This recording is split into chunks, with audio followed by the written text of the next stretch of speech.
interrupt when someone was on the phone, so she quietly listened. Dad said it won't be long before she's gone. I'll make it look like an accident or illness. That way we can collect the insurance money and be together. Who was he talking to? I don't know. I thought it was you on the phone at first, but it wasn't.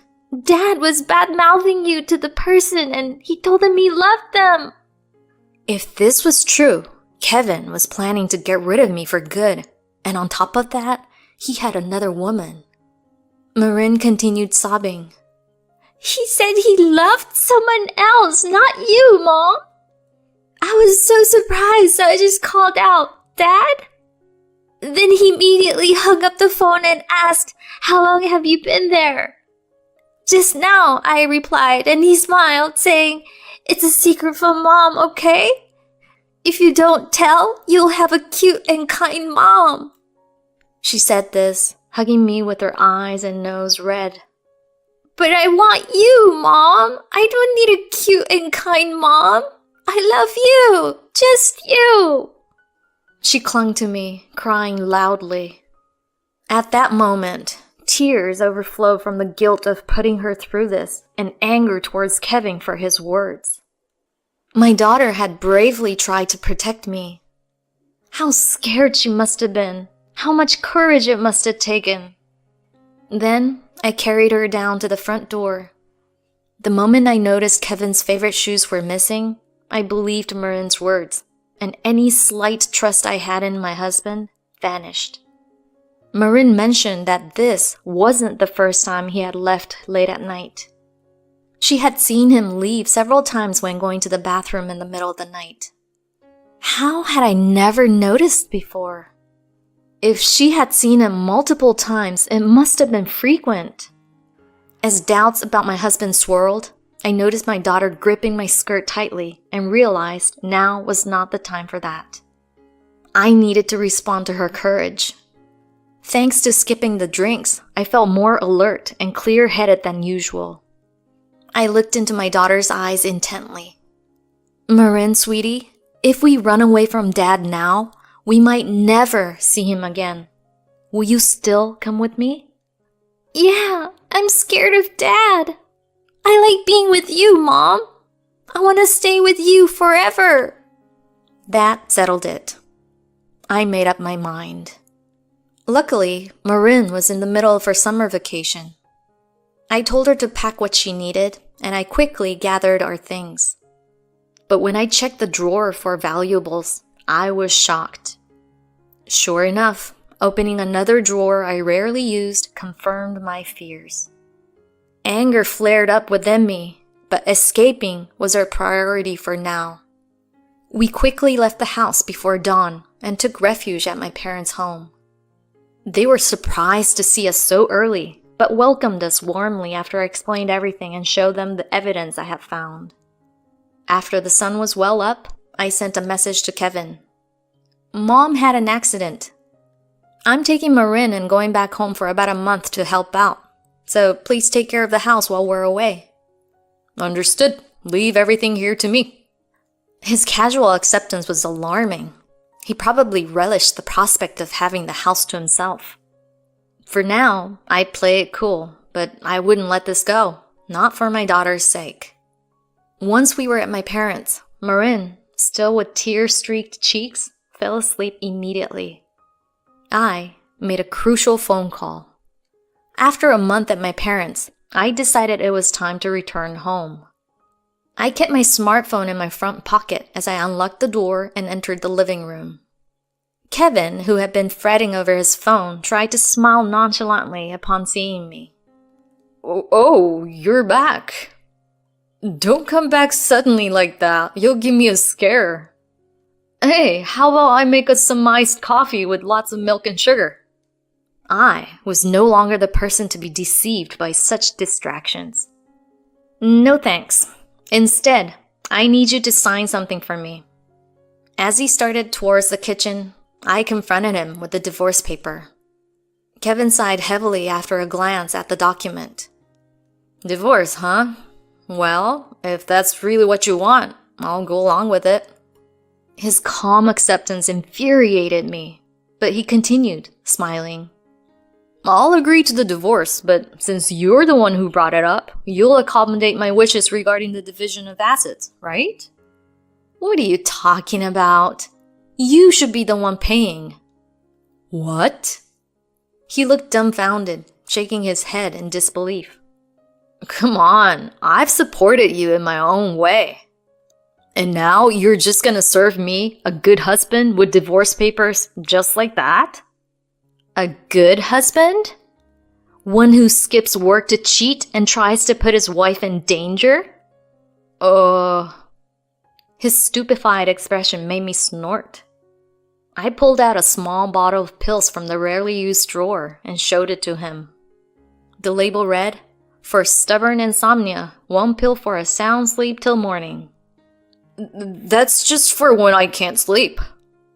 It's pretty obvious if you look, but none have been used since I left. I took pictures of everything before I left the house. Shall we compare? Don't make stuff up. Besides, do you have any proof that I was going to use that on you? I know all about the affair you've been having. What? I sat back down with the bottle in hand and pulled an envelope from my bag, spelling its contents in front of him. His face went ashen as he stared at the printed messages from his affair, proof of his infidelity and plans. I took a day off so I can meet you. Wait for me. I've quit my job so we can talk more. I love you. I've got something that'll make sure she won't wake up so I can see you during that time. We'll be together soon. Just wait for me, my princess. These messages detailed his lies about overtime and his plans to endanger my life, aligning with the unhealthy, high-salt, high-fat, and high-sugar meals he'd been feeding me. No wonder I felt ill. On top of that, he must have tampered with my drinks while I was in the bath. I rarely drank alcohol, so I didn't notice until I tried the same drink at my parents' house. The difference in taste shocked me and confirmed my suspicions.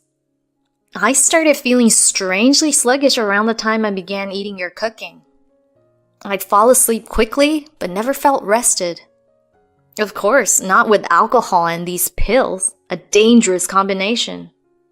Kevin's face turned pale, his eyes darting around. Why do you even have that? You didn't snoop through my phone, did you? That's an invasion of privacy. Nope, she gave it to me herself. What? I flipped another envelope for him to see, his face going even paler as photos spilled out showing him cozy with a young woman. Right after returning to my parents, I believed Marin's words and hired a detective to follow Kevin. He had no idea I suspected anything. Within days of us leaving, he had his mistress over, living as if newlyweds. It was easy to uncover her identity and workplace. A few days ago, I negotiated with your mistress.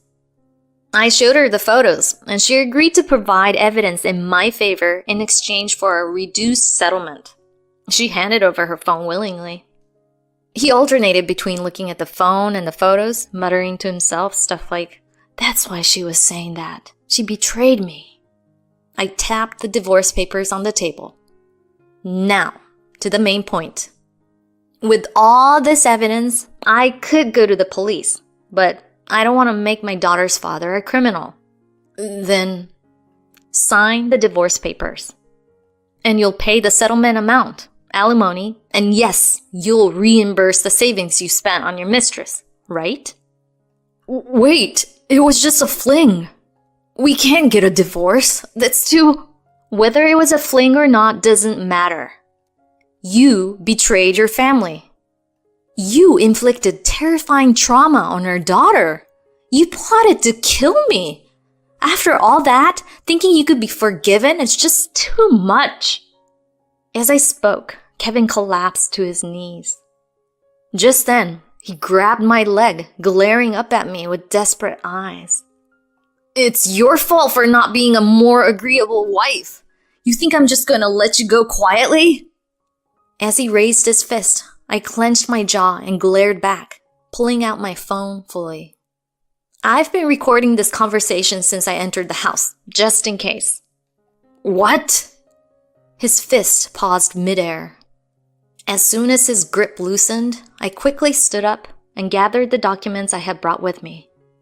The person on the other end of the line is my father and lawyer. They're waiting just around the corner, ready to come in at any moment. No, wait, it's not like that. I'm recording this conversation, so I'll use it as evidence. From now on, we'll communicate through our lawyers. I left my husband speechless and collapsed on the floor as I walked out of our house with my belongings. I got into the car where my father and the lawyer were waiting, sighed deeply, and called my mother, who was looking after Marin. When Marin answered the phone, she cheerfully called out to me.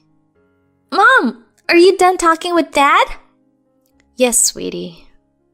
I'm sorry, but after talking, it's clear we can't live with Dad anymore. There was silence on the other end. Guilt washed over me for taking her father away, even though I knew it was the right thing to do. I'm so sorry, sweetheart. It's just, well... It's okay, Mom. I understand. I'm here with you now. She reassured me with a gentle voice. Tears welled up as my father sitting beside me supported my shoulder. After that, we divorced. The apartment we lived in was sold as part of the settlement, and I moved back to my parents' house. Kevin, unemployed and unable to afford a lawyer, couldn't pay the settlement amount and ended up begging his parents for help. His parents were furious with him and paid us everything he owed as an apology. Kevin then tried to rely on his mistress, but she quickly dumped him. Unable to find a good job, he now struggles with long hours of part-time work, as I heard from his parents. Meanwhile, I started a new life with my parents and Marin. With the change, she stopped saying strange things and made good friends at our new school, enjoying her days. We might face various challenges in the future, but I vowed to raise Marin well and ensure her happiness, promising this to my empty ring finger.